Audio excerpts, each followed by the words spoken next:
नमस्कार मित्रांनो, ज्योतिष आनंद या चॅनलमध्ये आपल्या सगळ्यांचं स्वागत आहे। तुम्ही देत असलेल्या उदंड प्रतिसादाबद्दल आणि प्रोत्साहनाबद्दल मी आपला शतशः आभारी आहे। मागच्या भागात आपण बघितलं की प्रथम स्थानापासून 6व्या स्थानापर्यंत चंद्राची काय फळं मिळतात याबद्दल आपण चर्चा केली। आजच्या भागात आपण उर्वरित जी 6 स्थान आहेत, सप्तम स्थान ते द्वादश स्थान, यामध्ये चंद्र काय फळ देतो याचा आपण विचार करणार आहोत। तत्पूर्वी काही गोष्टी तुम्हाला सांगायच्या आहेत की कन्फ्युजन होऊ नये म्हणून। मला गेल्या आठवड्यात काही फोन आले की ते म्हणतात की सर, आमचा चंद्र जिथे आहे कुंडली तिथे 1 नंबर लिहिलेला आहे। मी सगळ्यांना सांगू इच्छितो की आता तुम्ही जी स्क्रीनवर कुंडली बघताय ती काळपुरुषाची कुंडली आहे, एक रेफरन्स म्हणून घेतलेली आहे। जिथे फर्स्ट हाऊसमध्ये 1 नंबरची राशी आहे, सेकंड हाऊसमध्ये 2 नंबरची राशी आहे, अशी 12 घरांमध्ये 12 राशी तिथे मेन्शन केलेल्या आहेत। या रेफरन्ससाठी आहेत।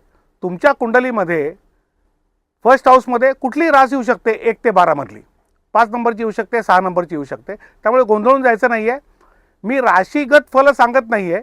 मी आत्ता ही जी 12 स्थानं आहेत, पहिल्या स्थानापासून 12व्या स्थानापर्यंत, तिथे वेगवेगळ्या ग्रहांची काय फळं मिळतात ते सांगायचा प्रयत्न करतो आहे। त्यामुळे कृपा करून कन्फ्यूज होऊ नका। स्थानगत फलं आहेत ही, राशीगत फलं नाही आहेत, हे मला नमूद करायचं आहे। आज आपण सुरुवात करतोय। स्क्रीनवर तुम्ही कुंडली बघताय, काळपुरुषाची कुंडली आहे, रेफरन्स कुंडली आहे। सप्तम स्थानामध्ये चंद्र काय फळ देतो? सप्तम स्थान विवाहाचं स्थान, वैवाहिक जोडीदाराचं स्थान, बिझनेसचं स्थान आणि बिझनेस पार्टनरचं पण स्थान। चंद्र जेव्हा इथे असतो तेव्हा कल्पना करा की ही एका पुरुषाची कुंडली आहे, मुलाची, की ज्याच्या सप्तम स्थानात चंद्र आहे। अशा व्यक्तीची पत्नी ही अत्यंत प्रेमळ, दिसायला सुंदर, गृहकृत्य दक्ष, आपल्या कुटुंबावर आणि आपल्या नवऱ्यावर प्रेम करणारी अशी मिळते। अर्थात चंद्र हा थोडा चंचल ग्रह असल्यामुळे थोडा स्वभाव चंचल असूही शकतो, असंही बघायला येतं। थोडी इमोशनल असते अशी पत्नी या मुलाला मिळू शकते। आता असा अनुभवाला आलेला आहे की ज्या मुलाच्या कुंडलीत सप्तम स्थानात चंद्र आहे, अशा दाम्पत्याचे प्रवास खूप होतात। प्रचंड प्रवासाचे योग असतात या लोकांच्या कुंडलीत। जसं आपण म्हणतो ना की सध्या माझ्या पायाला भिंगरी लागलेली आहे, म्हणजे मी एका जागी टिकतच नाही आहे। तुम्ही अशी कुंडली असलेला कोणालाही फोन करा, ती व्यक्ती कुठेतरी ड्रायव्हिंग करत असेल असं निदर्शनाला आलेलं आहे। साहेब कुठे तुम्ही आता? सध्या नाही, मी आता ड्रायव्हिंग करतोय, आता एक्सप्रेसवेवर आहे, आता तळेगावचा टोल पास करतोय, असं तुम्हाला ऐकायला मिळेल। तुम्ही कधीही फोन करा। म्हणजे ह्या दाम्पत्याचा प्रवास योग हा अत्यंत मोठा आणि भक्कम असतो, कायम प्रवासात असतात। कारण चंद्र हा सगळ्यात फास्टेस्ट मूव्हिंग प्लॅनेट आहे। तो एका राशीत 2.25 दिवस राहतो आणि खास करून सप्तम स्थानामध्ये जर चंद्र असेल तर हे प्रवासाचे योग, एका जागी न टिकण्याचे योग, हे त्या जातकासाठी किंवा त्याच्या वैवाहिक पार्टनरसाठी हे बघितले जाऊ शकतात, त्याचा अनुभव येतो। त्याचप्रमाणे एक गोष्ट अजून एक लक्षात येते की हा चंद्र जर सुस्थितीत असेल तर बिझनेस पार्टनर पण चांगला मिळतो, बिझनेसमध्ये ग्रोथ होते। आणि नॅचरली मी सांगितल्याप्रमाणे जर या चंद्रावरती कुठलाही पापप्रभाव असेल, कुठल्याही पापग्रहाची युती असेल किंवा दृष्टी असेल तर मग त्याची विपरीत फळं पण आपल्याला बघायला मिळतात। अर्थात मी सांगितल्याप्रमाणे ही जर मुलाची कुंडली असेल तर त्याची पत्नी त्याच्यावरती आईसारखं प्रेम करते, हे लक्षात घ्या। तुम्ही बघितलं असेल की एखाद्या पिक्चरमध्ये किंवा प्रत्यक्षात सुद्धा एखादी पत्नी आपल्या नवऱ्याला मेरा बच्चा म्हणून म्हणत असते। ते अशी कुंडली असू शकते। ती मजा म्हणून म्हणत नसते, ती एक प्रकारची अलाइनमेंट आहे आणि ती एक प्रकारची रेमेडी आहे या गोष्टीला. तो मुलगा पण आपल्या पत्नीकडून मातेसारखं वात्सल्य पत्नीने द्यावं अशी अपेक्षाही तो करतो. म्हणजे त्याची पत्नी मातेसारखं त्याला प्रेम करते आणि त्यालाही ते अपेक्षित असतं. पत्नीचं प्रेम आणि मातेचं प्रेममध्ये याच्यामध्ये फरक आहे मित्रांनो. माता करते ते वात्सल्य आहे आणि पत्नी करते ते प्रेम आहे. पण खास करून ह्या ग्रहस्थितीमध्ये सप्तमात चंद्र असेल तर त्या व्यक्तीला आपली बायको ही आपल्यावर आपल्या आईसारखं प्रेम करावं अशी अपेक्षा असते आणि ती बायको तसं करतेही आणि ती त्याची रेमेडी आहे. त्यात काही चूक नाही आहे. आपल्या नवऱ्याला ती बच्चा बच्चा म्हणते असं बऱ्याच वेळेला मजेशीरपणे आढळून आलेलं आहे. आता या सप्तम स्थानातून विचार करताना हा चंद्र थोडीशी मानसिक अस्थिरता पण देतो त्या जातकाला. मग ती मुलीची कुंडली असेल किंवा मुलाच्या कुंडलीत हा योग असेल. इमोशनल थोडासा डिस्टर्बन्स पण देतो. त्यामुळे त्या व्यक्तीच्या भावना त्या जातकाला आपल्या पार्टनरच्या विषयीच्या त्याला जपायला लागतात. कारण प्रथम स्थान म्हणजे तुम्ही आहात. ही जर मुलाची कुंडली असेल तर त्यांनी आपल्या बायकोच्या भावनांचा विचार करावा आणि मूड स्विंग्स होणार नाहीत आणि इमोशनल आउटबर्स्ट होणार नाही याची काळजी घ्यावी. मग मुलगी असेल तर मुलाची तिने काळजी घ्यावी, मुलगा असेल तर आपल्या पत्नीची त्यांनी काळजी घ्यावी. असं या चंद्राचं एकंदरीत स्वरूप आहे. त्यानंतर आपण वळूया अत्यंत महत्त्वाच्या दुसऱ्या स्थानाकडे, अष्टम स्थान.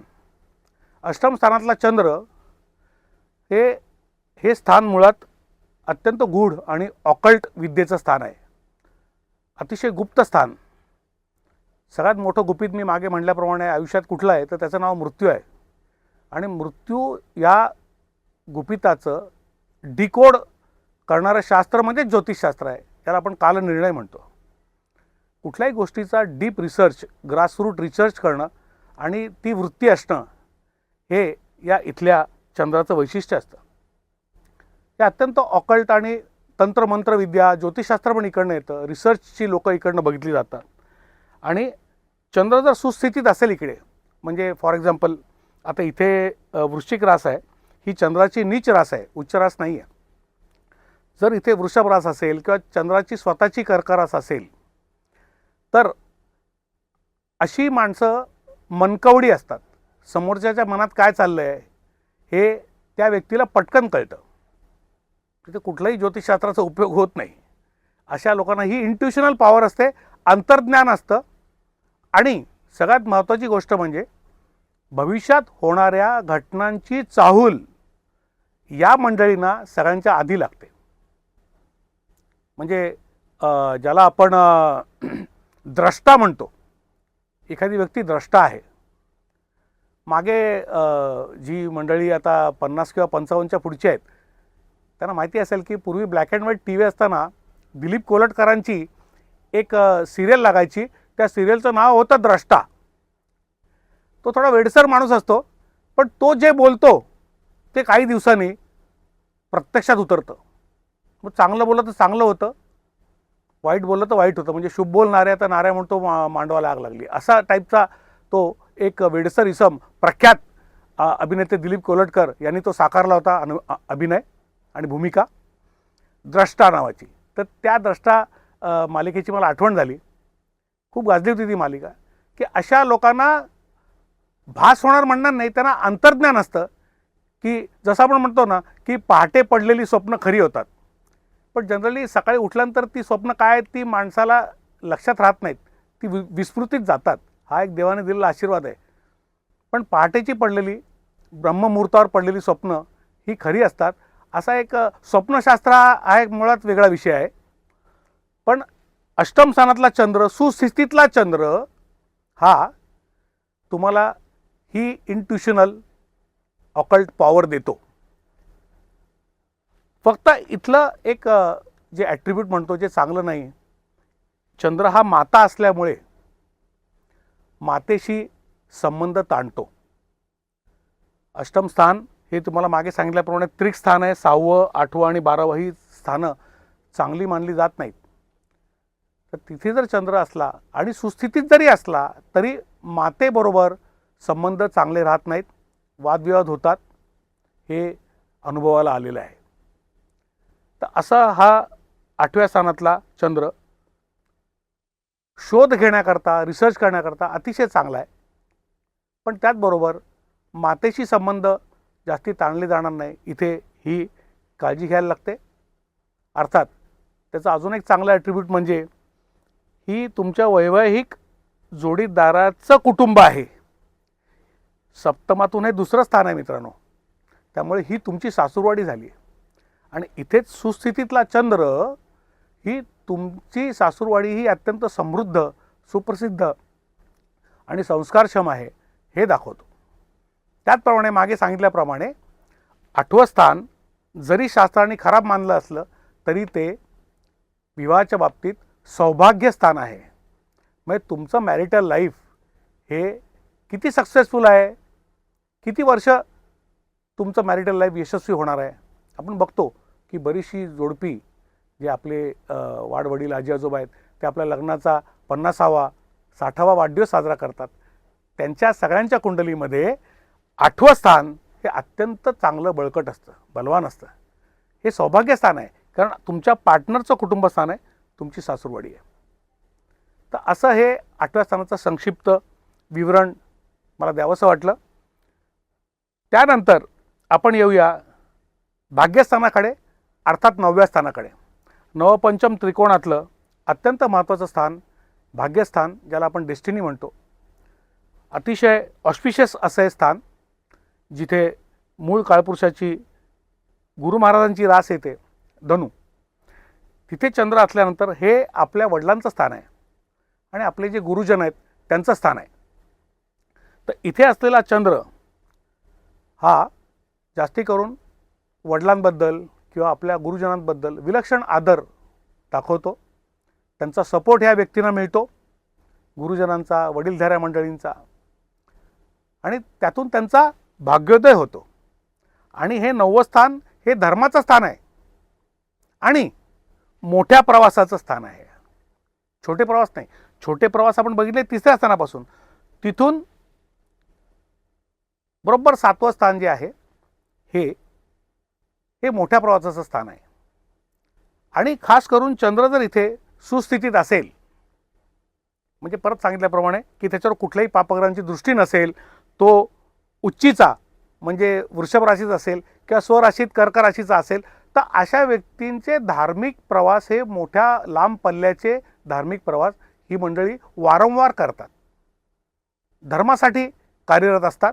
धार्मिक कृत्य त्यांच्या घरी ही कायम होत असतात. धार्मिक विधी आणि मनाने, संस्काराने, धर्माने अत्यंत सज्जन अशा व्यक्ती, ज्यांना आपल्या धर्माबद्दल, आपल्या वाडवडिलांबद्दल, आपल्या गुरुजनांबद्दल विलक्षण आदर आहे, की त्यांचा अपमान करणं ते स्वप्नातही विचार करू शकत नाहीत, अशा व्यक्ती या 9व्या स्थानातील चंद्र दाखवतो. अतिशय चांगली पोझिशन चंद्राची इथे मानली जाते. अर्थात चंद्र हा भावना आहे, चंद्र म्हणजे इमोशन आहे. तुम्ही कुठल्याही हाऊसमध्ये त्याला फिरवलात तरी तुम्ही एक गोष्ट लक्षात घ्या की त्या त्या घरात भावना पोचलेल्या आहेत, तर तिथे त्याची अवस्था काय होईल हे लक्षात घ्या. इथे म्हटल्याप्रमाणे सप्तम स्थानामध्ये पार्टनरचं स्थान आहे, वैवाहिक आहे. मग तिथे ती पार्टनर आपल्याला भावनिक मिळणार आहे, प्रेमळ मिळणार आहे, व्यावहारिक मिळणार नाही आहे, जास्ती पैशाला महत्त्व देणारे मिळणार नाही आहे, भावनेला महत्त्व देणारे मिळणार आहे. अष्टम स्थानामध्ये जी चंद्राची स्थिती आहे ती पण तुम्हाला रिसर्चकडे नेणारी आहे. थोडी कमी भावनाशील इथे लोक असतात, कारण इथे आईशी जास्ती करून पटत नाही अष्टम स्थानात चंद्र असल्यामुळे. असे हे गोष्टी आहेत. त्यानंतर 9व्या स्थानामध्ये आपले वडील, आपले गुरुजन याबद्दल ते जास्ती भावनाशील असतात, जास्ती प्रेमळ असतात, केअरिंग असतात, असं म्हणायला हरकत नाही. आणि अर्थात उच्च शिक्षणाचं स्थान आहे, तिथे पण ते लोक चांगली प्रगती करतात. पण चंद्र हा परत सांगतो की चंद्राचा मूळ जो गुणधर्म आहे हा चंचलता आहे, एका जागी स्थिर बसणं नाही आहे. म्हणून इथे उच्च शिक्षणाच्या वेळेला थोडे उतार चढाव किंवा to be or not to be असा विचार येणं आणि मन दोलायमान अवस्थेत असणं. कारण इथे रास येते, 20वी रास येते धनुरास. मी तुम्हाला सांगितलं की मिथुन, कन्या, धनु आणि मीन या 20वी राशी आहेत. त्या राशीत चंद्रासारखा चंचल ग्रह आला भावनाशील तर थोडासा निर्णय घेताना व्यक्तीला थोडा त्रास होतो आणि त्यांना सल्ला घ्यायला लागतो कोणाचा तरी, आणि तो सल्ला त्यांना मिळतो. कसा? कारण 9व्या स्थानात गुरुजनांचा त्यांना अनकंडिशनल आशीर्वाद असतो की बेटा तुला काय पाहिजे, तू कधी रात्री 12 वाजता ये, मी तुझ्यासाठी उपलब्ध आहे आणि तुला काही जरी अडचण आली तरी मी तुला योग्य मार्गदर्शन देईन. आणि त्यांना तसं मार्गदर्शन मिळतं आणि मग ते प्रगतीपथावर यशस्वी होतात. अशी इथली कंडिशन. इथला चंद्र खूप चांगला मानला जातो. त्यानंतर आपण येतोय 10व्या स्थानाकडे. महत्त्वाचं कर्मस्थान, करिअरचं स्थान. इथे असलेला चंद्र मी मागे म्हणल्याप्रमाणे हा केंद्रस्थानी आलेला चंद्र आहे. म्हणजे केंद्रस्थानं कुठली? पहिलं स्थान, 4थं स्थान, 7वं स्थान आणि 10वं स्थान. मी मागे म्हटलं होतं की केंद्रस्थानात कुठलेही ग्रह असले, शुभग्रह असो किंवा पापग्रह असो, ते बलवान असतात. तसे इथे दशम स्थानातला चंद्रसुद्धा हा चांगला मानला जातो. कर्मक्षेत्रात अशा व्यक्ती उच्च पदाला पोचतात. पण इथे एक ड्रॉबॅक असा आढळून येतो की इथे पण चंद्र हा चंचल असल्यामुळे करिअरमध्ये अप अँड डाऊन बघायला मिळतात. म्हणजे कसं आहे की मन स्थिर नसतं. दर 3-4 वर्षांनी असं वाटतं की आपण जॉब चेंज करावा. आपल्याला इथे तसा फायदा होत नाही आहे, गेन होत नाही आहे. माझे मित्र अमुक ठिकाणी आहेत, त्यांनी 2 वर्षांनी त्यांना चांगला राईज मिळाला, चांगला हाईक मिळाला, मी पण करायला हरकत नाही. अशी चंचलता आणि असं फास्ट ॲटिट्यूड काही कारण नसताना दशम स्थानातला चंद्र देतो, उच्च पदावर पोचवतो. त्या व्यक्ती त्या त्या कार्यक्षेत्रात प्रसिद्ध असतात. चंद्र प्रसिद्धी पण देतो सूर्यासारखी. पण तिथे अनसर्टनिटी, म्हणजे आज एक जॉब केला तर लगेच 1-1.5 वर्षांनी दुसरी ऑफर आली तर लगेच तिकडे उडी मारायला तयार, असा यांचा करिअरचा ग्राफ असतो. आणि सगळ्यात महत्त्वाची गोष्ट, या कर्मस्थानामध्ये किंवा त्यांच्या करिअरमध्ये कोणीतरी मातृतुल्य व्यक्ती, लेडीज, मग ती आई असेल किंवा आईसारखी एक मातृतुल्य व्यक्ती असेल, तिचा भक्कम सपोर्ट अशा व्यक्तींना मिळतो. हे बघायला आलेलं आहे. एक मोठी भारदस्त, धीरोदात्त अशी महिला या जातकाच्या मागे उभी असते. मग ती त्या कंपनीची CEO असेल किंवा कोणी नातेवाईक असेल किंवा त्याची स्वतःची प्रत्यक्ष आई असेल किंवा ऑफिसमधली बॉस असेल, ती त्याला अनकंडिशनल हेल्प आणि सपोर्ट करत असते, असं बघायला मिळालेलं आहे. असं हे दशम स्थानातल्या चंद्राचं स्वरूप आहे. त्यानंतर आपण जातोय 11व्या स्थानाकडे, जे लाभस्थान आहे, मित्रांचं स्थान आहे, सोशल सर्कलचं स्थान आहे. आता बघा की चंद्राच्या रूपाने भावनाशीलपणा सोशल सर्कलमध्ये गेला आहे. म्हणजे अशा जातकाला आपल्याला लागणारं भावनिक संरक्षण हे मित्र सर्कलमध्ये मिळतं. तो जरी आपल्या घरी आपल्याला काहीतरी प्रॉब्लेम झाला तरी घरच्यांशी तो जेवढा खुला होऊन बोलणार नाही, आपली सुखदुःख वाटणार नाही आपल्या भावा बहिणीशी किंवा आईवडिलांशी, त्याच्यापेक्षा जास्ती तो घराबाहेर जाऊन आपलं जे दुःख आहे किंवा आपला जो आनंद आहे तो आपल्या मित्रांबरोबर तो शेअर करतो. कारण 11वं स्थान हे मित्रांचं आहे, सार्वजनिक संस्थांचं आहे, NGOचं आहे. म्हणजे थोडक्यात काय की सोसायटी म्हणजे एक ग्रुप ऑफ पीपल, ज्या समाजासाठी काही संस्था काम करत असतात, ज्याला आपण नॉन गव्हर्नमेंट ऑर्गनायझेशन म्हणतो, NGO, त्या संस्था किंवा सोशल सर्कल. आता हल्ली मुंबईसारख्या ठिकाणी आपण जिथे राहतो ती मोठी मोठी कॉम्प्लेक्स आहेत की एखाद्या कॉम्प्लेक्समध्ये 500-500 किंवा त्याच्यापेक्षा जास्ती फ्लॅट्स आहेत. जवळजवळ 3,000 ते 4,000 लोक हे एका गावासारखे एका कॉम्प्लेक्समध्ये राहत असतात. ते पण तिथे आपले वेगवेगळे व्हॉट्सअप ग्रुप असतात, आपले वेगवेगळे मित्रांचे काही ग्रुप्स असतात. ते सोशल सर्कल, तिथे आपल्या भावना हा व्यक्त करतो आणि तिथे तो भावनिक सुरक्षित स्वतःला महसूस करतो. असं हे 11व्या स्थानातलं चंद्राचं महत्त्व, इथून त्याला लाभ होतात. आणि इथे परत चंद्र हा स्त्री ग्रह असल्यामुळे लाभ हे एखाद्या महिलेच्या मार्फत होऊ शकतात, महिलेच्या मार्फत एखादे लाभ होऊ शकतात. आणि मित्रांचं स्थान असल्यामुळे चंद्र जर सुस्थितीत असेल, म्हणजे फॉर एक्झाम्पल सपोज या 11व्या घरातील चंद्राला पंचमातून समजा शुक्र बघत असेल, कारण शुक्राची सरळ 7वी दृष्टी 11व्या स्थानावर येते, तर अशा व्यक्तीला पुरुष मित्रांपेक्षा स्त्री मैत्रिणी जास्ती असू शकतात. मित्रांमध्ये लेडीज मैत्रिणींची संख्या ही जास्ती असू शकते. ऑफकोर्स त्याला बाकी पण ग्रहांच्या स्थिती अभ्यासायला लागतात, पण प्रायमा फेसी हे आपल्याला हे बघायला मिळतं. इथे पण 9वं स्थान, 10वं स्थान आणि 11वं स्थान इथे चंद्राची ही स्थिती ही चांगली मानली जाते. त्यानंतर आपण शेवटचं स्थान अत्यंत महत्त्वाचं द्वादश स्थान, 12वं स्थान, इथे चंद्राची स्थिती अभ्यासूया. 12वं स्थान मूलतः त्याच्या ॲट्रिब्यूट्सप्रमाणे एक आयसोलेशनचं स्थान आहे. 12वं स्थान मग आपण काय बघतो? जेल, हॉस्पिटलायझेशन, आयसोलेशन, आपले गुप्त शत्रू, आपल्या बेडरूमचं स्थान आहे म्हणजे आपली झोप, आणि आपला होणारा अपमान, इन्सल्ट, जो 8व्या घरापासून सुद्धा बघितला जातो आणि 12व्या घरापासून सुद्धा बघितला जातो. आणि 12वं घर आहे आयसोलेशन, म्हणजे बरीच मंडळी तुम्ही बघा की त्यांना एकटेपणा आणि एकांत आवडतो. ग्रुपमध्ये त्यांना राहायला आवडत नाही, ते आपल्यामध्येच मग्न असतात, म्हणजे दुनियेपासून आयसोलेटेड असतात. त्यांचं 12वं स्थान हे तपासायला लागतं. आणि इथे असलेला चंद्र हा तसं बघायला गेलं तर चांगला मानला जात नाही, कारण इथे ऑफकोर्स इथे हा चंद्र जर इतर कुठल्या पापग्रहांनी जर दूषित असेल, फॉर एक्झाम्पल चंद्राबरोबर इथे राहू असेल किंवा केतू असेल किंवा शनी असेल, असे पापग्रह असतील किंवा त्यांच्या दृष्ट्या असतील, तर माणूस हा ॲक्यूट डिप्रेशनमध्ये पण गेलेला आढळलेला आहे, एकांतामध्ये. अशा लोकांना, अगदी तरुण मुलामुलींना सुद्धा सुसायडल टेंडन्सी ही बघायला मिळालेली आहे. काही केसेसमध्ये असे अटेम्प्ट्स झालेले आहेत, अर्थात त्या महादशा अंतर्दशेमध्ये.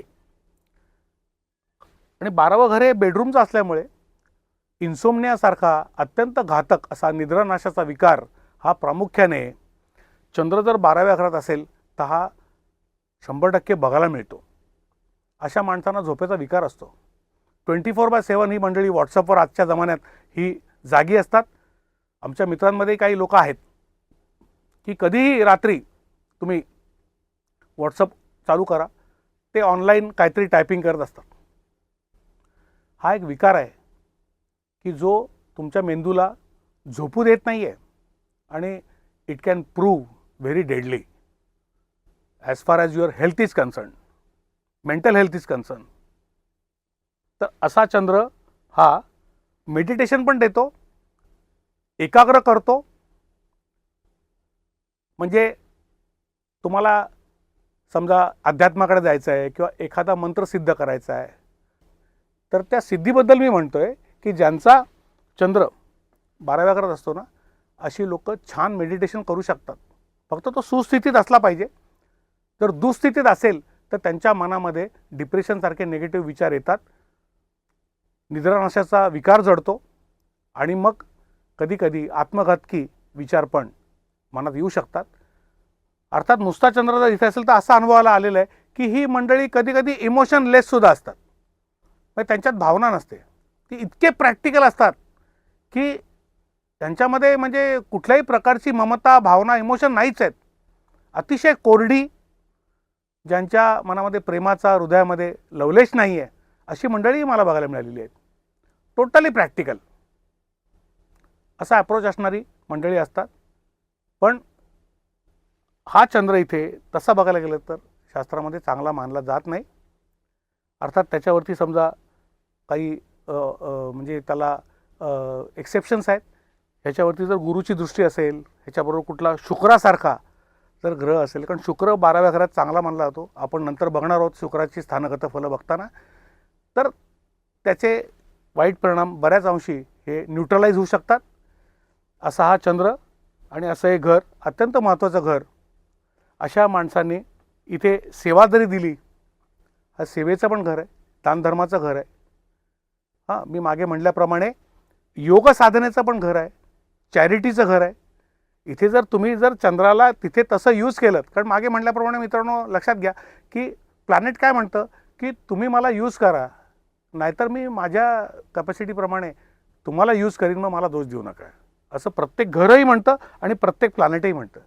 तर आपण, आपला उद्देशच असा आहे की आपण आपल्या आयुष्यात येणाऱ्या प्रॉब्लेमला आपली लाईफ अलाइनमेंट करताना आपण या सगळ्यांना मित्र मानायचं आहे, सगळ्या ग्रहांना आणि सगळ्या स्थानांना, आणि त्या वेळेला आपल्या म्हणजे कॅपॅसिटीप्रमाणे सगळ्यांना आपल्याला यूज करायचं आहे. म्हणजे आपल्याला कुठलीच दशा, अंतर्दशा, साडेसाती ही वाईट जाणार नाही आणि आपण ती सहन करू शकतो. आपल्याला सगळी परिस्थिती सुसह्य होईल, असा या मागचा अर्थ आहे.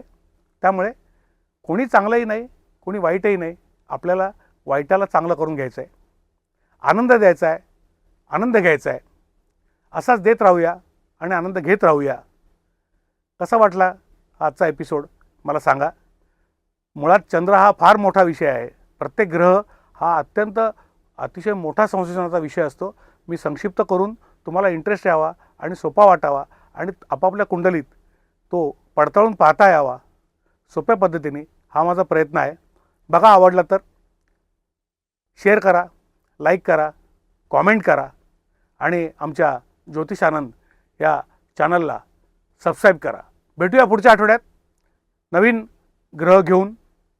तोपर्यंत निरोप घेतो. नमस्कार.